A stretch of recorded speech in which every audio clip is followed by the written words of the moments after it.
இன்றைய வாக்கு உங்கள் காரியங்கள் மாறுதலாக முடிய என் தேவனாகி கர்த்தர் உதவி செய்வார்.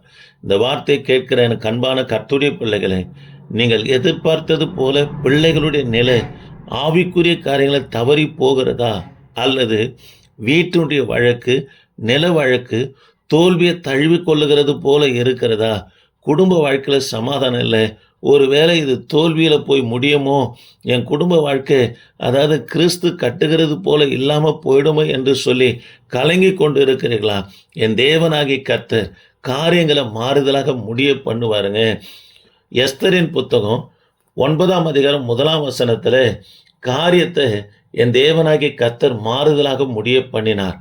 ஆமான் என்ற ஒரு மனுஷன், இஸ்ரவேல் ஜனங்களுக்கு எதிரியாய் காணப்பட்ட ஆமான் என்றவன் இஸ்ரவேல் ஜனங்களுக்கு ஒரு நாட்களை நியமிக்கிறாங்க.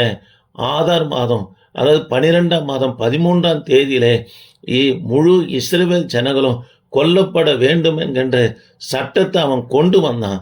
அந்நாளிலே யூதர்களை பகைத்ததான அந்த ஆமானை மேற்கொள்ளும்படியா இஸ்ரவேல் ஜனங்களுக்கு காரியங்களை மாறுதலாக முடிய பண்ணினார்.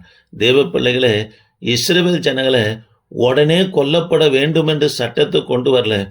11 மாத அளவும் இஸ்ரவேல் ஜனங்க அதாவது நாட்களை வைத்து ஆதார் மாதம், அதாவது 13ஆம் தேதியில உலகம் முழுவதும் இருக்கிற யூதர்கள் கொல்லப்பட வேண்டும் என்ற சட்டத்தை கொண்டு வந்ததுக்கு காரணம் என்னன்னா, 11 மாதம் இடைவெளி வைத்த காரணம் என்னன்னா, அதாவது தேவ பிள்ளைகளே, அந்த ஆகாஸ்வேரு ராஜா கையெழுத்து இட்டு அதாவது 11 மாதம் கழிச்சு தான் யூத ஜனங்கள் கொல்லப்பட வேண்டும் என்று கொண்டு வந்ததுக்கான காரணம் என்னன்னா, இந்த 11 மாதமும் இஸ்ரவேல் ஜனங்க மன உளைச்சல்ல காணப்பட வேண்டும் என்பதற்காகவே இந்த 11 மாதத்தை இந்த ஆமா என்ன பண்ண எடுத்துக்கொள்ளுகிறான்.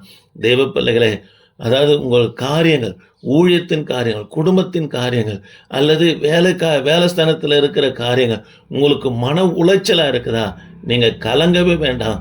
என் தேவனாகிய கர்த்தர் காரியங்களை மாறுதலாக முடிய பண்ணுவாருங்க.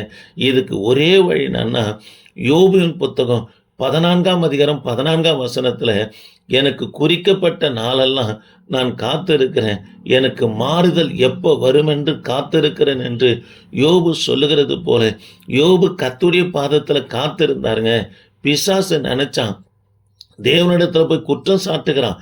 என்னென்னு குற்றம் சாட்டுனா, அவருக்கு சொத்து கொடுத்து வைத்திருக்கிறீங்க, அதனால்தான் அவர் உத்தமனாக இருக்கிறாரு, சொத்து போன பிற்பாடும் அவனுடைய சரீரம் திடகாத்திரமாக இருக்குது, அதனால தான் உத்தமனாக இருக்கிறான் என்று பிசாசு தேவனிடத்தில் போய் குற்றம் சாட்டினாலும் கூட தேவ பிள்ளைகளே, யோபு கர்த்தரை மறுதளிக்கல.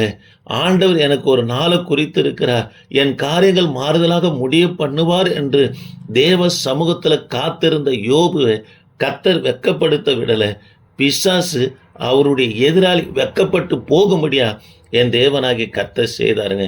ஆக இந்த வார்த்தை கேட்கிற எனக்கு அன்பான கர்த்தருடைய பிள்ளைகளே, உங்களுக்கு விரோதமாக இருக்கிறவர்கள் வெட்கப்பட்டு போகும்படி கர்த்தர் அவர்களுக்கு முன்பதாக உங்களுக்கு ரெட்டிப்பான காரியத்தை ஆண்டவர் செய்வாருங்க. ஒரு காரியத்தை அவன் உங்களிடத்தில் இருக்கிற காரியத்தை முடக்கலாம், கர்த்தர் அதை 2ஆக அல்லது 1000களாக என் தேவனாகி கர்த்தர் பெருக பண்ணுவாருங்க. அது மாத்திரமல்ல, அவர்களுக்கு முன்பதாக ஒரு பந்தியை கர்த்தர் ஆயத்தப்படுத்தி உன் தலை எண்ணெயால் அபிஷேகம் பண்ணி உன் பாத்திரம் நிரம்பி வழிகிற மாதிரி அப்பா செய்வாருங்க. ஆக எனக்கு அன்பான கர்த்தருடைய பிள்ளைகளே, கர்த்தர் சொல்லுகிற வாக்கு தத்துவம் உங்கள் காரியங்கள் மாறுதலாக முடியுங்க.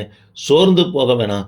யோபு கர்த்தருடைய பாதத்தில் காத்திருந்தது போல, எஸ்தரும் ஜனங்களும் கர்த்தருடைய பாதத்தில் காத்திருந்தது போல நாம் காத்திருப்போம்னா தேவ பிள்ளைகளே, கர்த்தர் உங்கள் காரியங்களை மாறுதலாக முடிய பண்ணுவாருங்க. என் தேவனாகிய கர்த்தர் உங்களை ஆஸ்வதிப்பாருங்க. ஆமேன். Praise the Lord.